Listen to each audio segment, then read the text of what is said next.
But here, we're seeing our other guest that's going to walk through the door over there. I think her name's Arvi. Maybe we get her to come over and get in this conversation with us. Good. So you want to talk to her? Yes, absolutely. Arvi, come on over here. How are you guys doing? We're doing great. Great. Now, I hear you play music, you wrote a book. I hear all kind of goodies about you. Well, I hope it's all true. Yeah, slide right on in here. It's good to see you guys. You got Are you gonna be able to the fit in there? guitar with us. So Yeah. I want you to explain to us first about your book. The book is called From Darkness to Light, A Fight for My Light in Life. Have you ever been through something hard? That's a dumb question to ask me. Have people ever had to, I've been through something hard my whole life. have people ever, have you ever known someone who might have wanted to give up or maybe someone who had the opportunity to start over again? So the book's about giving tools that when things get the hardest, that's when we fight back the strongest. Yeah, that's what I do. Makes sense. Or when somebody tell me I can't do it, I know I'm going to do it. Exactly.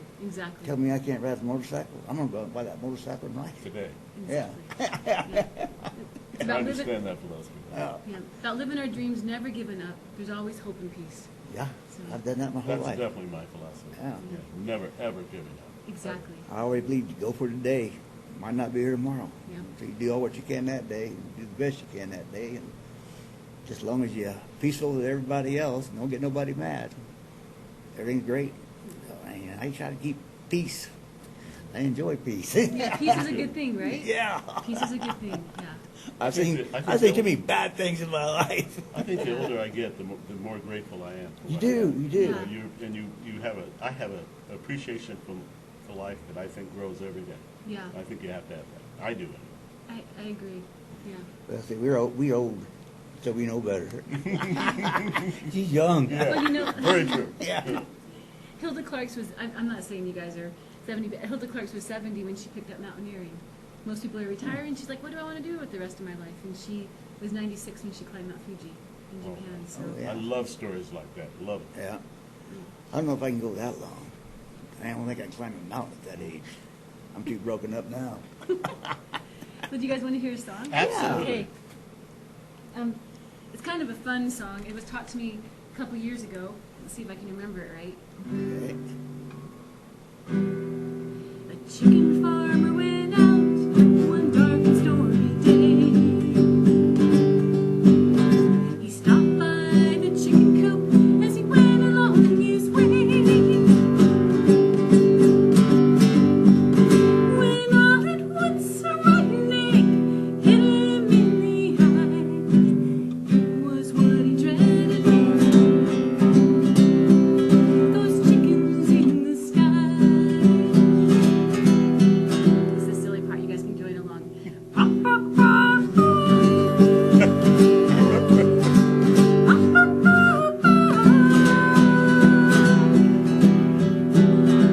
Those chickens in the sky.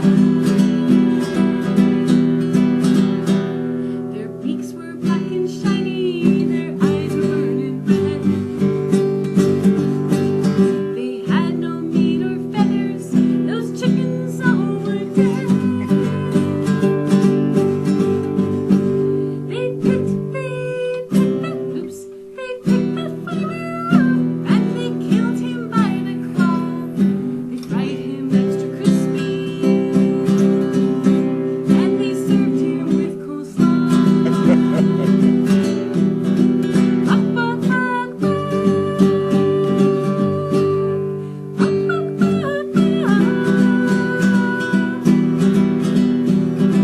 Those chickens in the sky.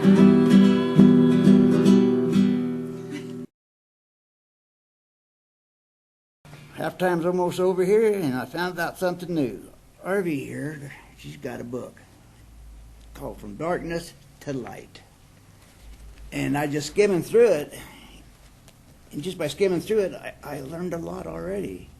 I found out one thing from her. She's a Mormon, which same thing I am. I'm a Mormon.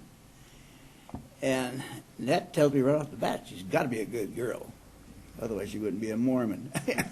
Because that religion, they say, is the hardest religion there is. It's like Christian, you get your Christians, then you got your Christians on steroids. And that's a Mormon. I don't know if everybody ever told you that or No, not. that's the first time I heard Yeah. that one. Yeah. I just thought of it. But that's what it is. It's like, that's what it's like. So, you know, I enjoy that part. And that faith of mine, it gets me through a lot of stuff. I mean, a lot of goodies and things I get into. I mean, since I got in the church, I get in more stuff than I can get out of, or they get me in more stuff I can get out of. 'Cause they keep you busy. Yeah. I mean, constantly. I think you got to have something. I know my partners, we pray over everything. You know, Yeah. we pray for the transporter when he's taken home someplace. Everything. We pray over every meal. Every Yeah. meal we eat. Sure you ain't a Mormon? But Baptist? no, just Christian. Just Christian. Yeah. Christian. Okay. Yeah, prayer's good. Yeah. Yeah. We do a lot of praying, let me tell you. With us, we do a bunch. More than I think anybody you ever seen. Every time we do something, there's prayer involved. But you know, it's good. It's good to have that religion. It keeps your things straight and believing in your God and everything else. You know. I've seen it work. You know, Yeah. It certainly makes you a believer. It Yeah. does. See it work. Miracles. One day I was leaving school and I had this feeling, will you let me work miracles in your life so they can see that I am? Yeah. And I think all we got to do is ask. Yeah. We just got to reach up. Ask for it and it happens. Yeah. You know, mostly if you want it. Yeah. And we got to work hard for it too. Right. It ain't gonna be given to you. Yeah. No way. And I want to get back to your baseball. Okay. Well, it's called the Men's Adult Baseball League, Men's Senior Baseball League. We're 38 and over, I think it is. We're looking for a pitcher, by the way. Hopefully a left-hander, but we'll take any pitcher we can get. We're looking for a lights eye. So if you're out there, you want to get back in the game, and you know you can do it, please call my assistant coach, Ramon Simpson. And his number is probably on the screen at 559-704-7207. All right. Now, what's the oldest person you got on the team right now? That would be me, and I'm not going to tell you how old that is. Are you younger than I am? Huh? Are you younger than me? Not much. Not much. You and I are just about the same. Pretty age. close, huh? Yeah, real close. We're almost touching there. You know, Oh, that's all how close right. we are. That's all I'm going to say about that. Okay, sparks will fly there a little bit there. But it's a great league, and it's a lot of fun. And like I said, if you're out there and you want to pitch and you can pitch, we sure hope you. I hope you will get in touch with Ramon Simpson, and he'll tell you all about it, how to sign up. where to Maybe come. you'll We'll find let you- one out there. I hope so. If you need one. I mean, that makes me think of back to my horses. Talking about that baseball and about their age. Now, I get on that horse still. I can do about everything I want to do. The hardest part for me is getting on that horse. I mean, here, but I bought this new horse 2 years ago and decided to get on him, and he's like 16.5, which is a bit bigger than your normal horse, but I've had bigger horses. And I try to get my foot in the stirrup. I just grunted and finally I had to go find me a barrel or stick my foot in. Then I go throw my leg over the saddle, and it's like, I get about halfway there, and go leg, the leg didn't want to go. Oh my goodness. That fake knee I got, Yeah. it just wouldn't go, just like that. Well, now I had to do a whole new strategy of getting on the horse. Oh.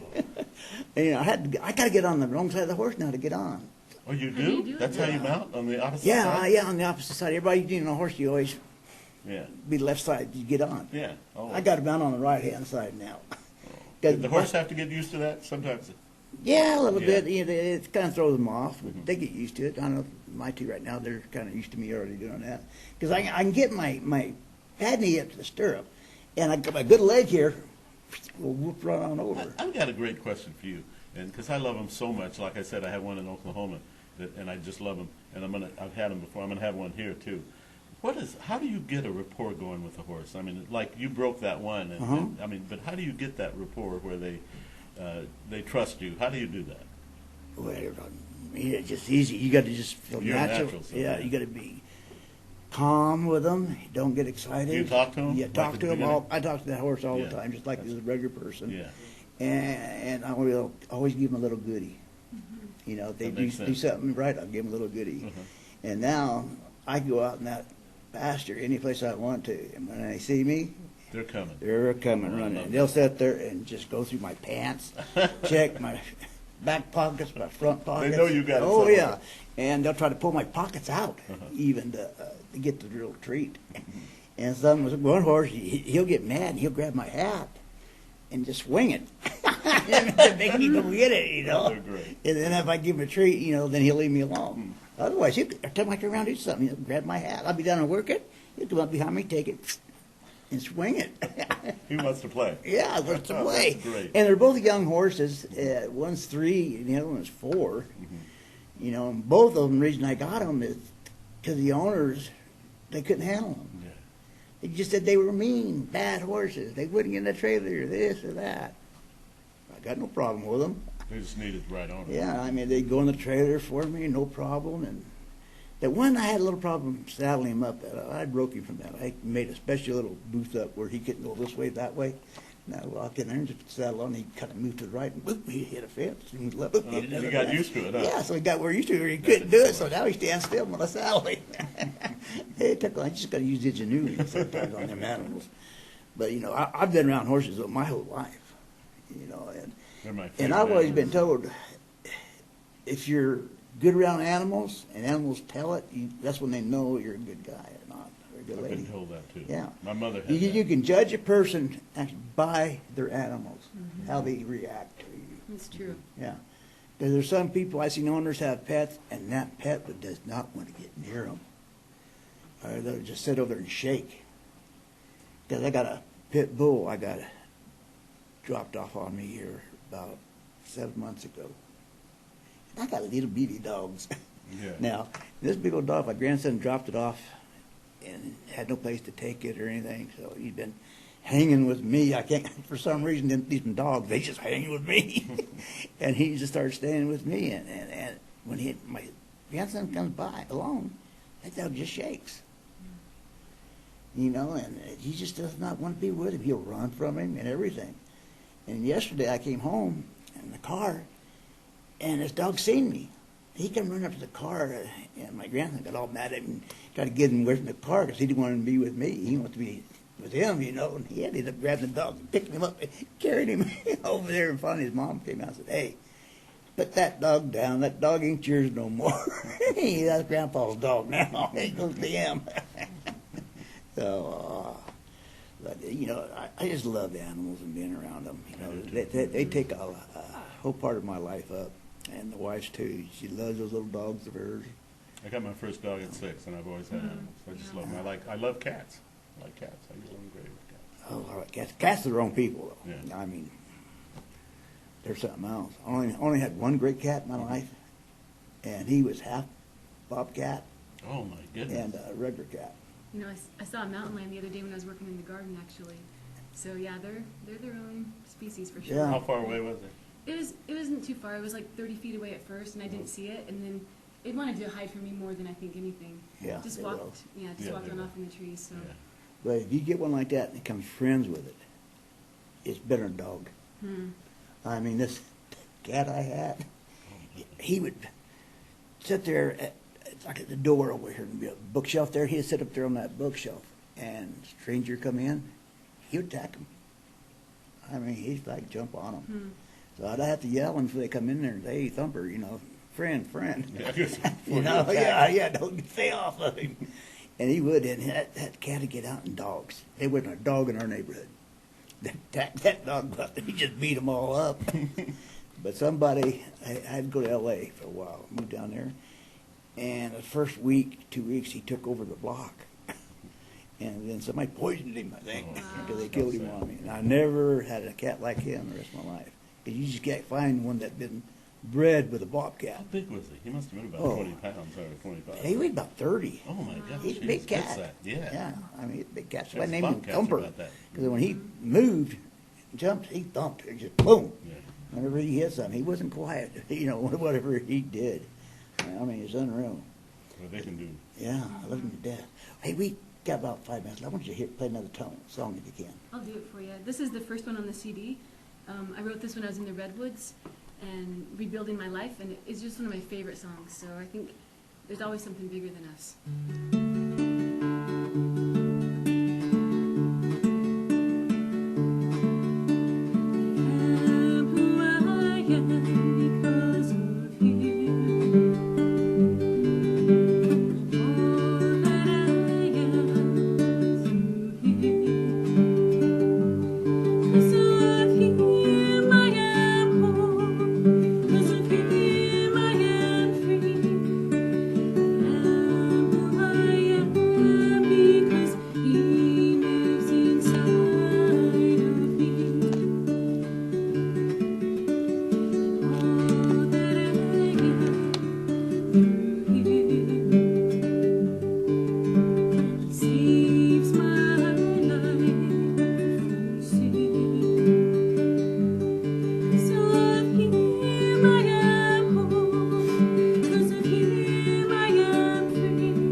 that makes you want to relax. It does. Yeah, I could hear her play. I could fall asleep and take a nap. We can buy the CD. They're only $5, and we can always give credit to something bigger than us, you know. Absolutely. Just got to find something to play it with. That's true. That's Yeah. I got a CD that's in my car, but I got it. It's full with the Book of Mormon. I have that one too in my car. And it's like 10 CDs, you know. This one I got. It keeps in right. It tells you a story, Book of Mormon, all through it.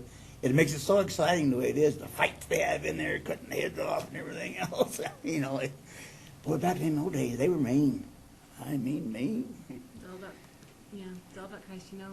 Yeah. My husband always tells me, don't change the CD when you're driving in the car, you know. So I just keep the same one I have in there while I'm driving. Just. Yeah, you don't want to do that while you're driving, you know. Get an accident. My wife, she does that all the time. You know, it cracks me up. I bought her a deal, put up there. She don't have to use her hands or nothing like that. You just talk to it. And in fact, all you got to do, if you want to dial, you tell them the phone number, if you know it, you know, or whatever. Or you tell it, go to your contents, your where all your phone numbers is, and give them a name, and it'll pick one out in there for you. It's close, or whatever. And I got in the car with her a couple of days ago. We're taking off, and she gets a phone call. And what does she do? Grabs her phone.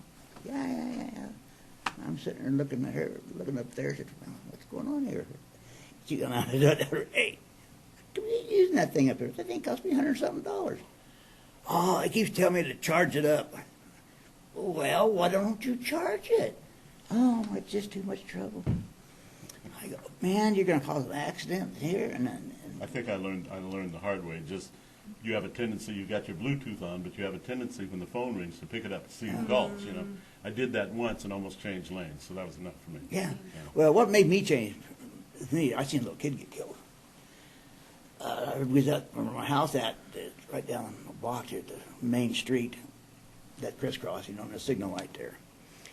And I was walking my dog to the park, and I looked up and heard this guy come running through there, and here comes this truck this way, and that's car just boom right into that truck, and this guy had him and his wife and his boy and daughter in that truck. And they were in the back seat, the kids was, and that little boy got thrown out. And when it did, the truck rolled over him, hit him, and killed him.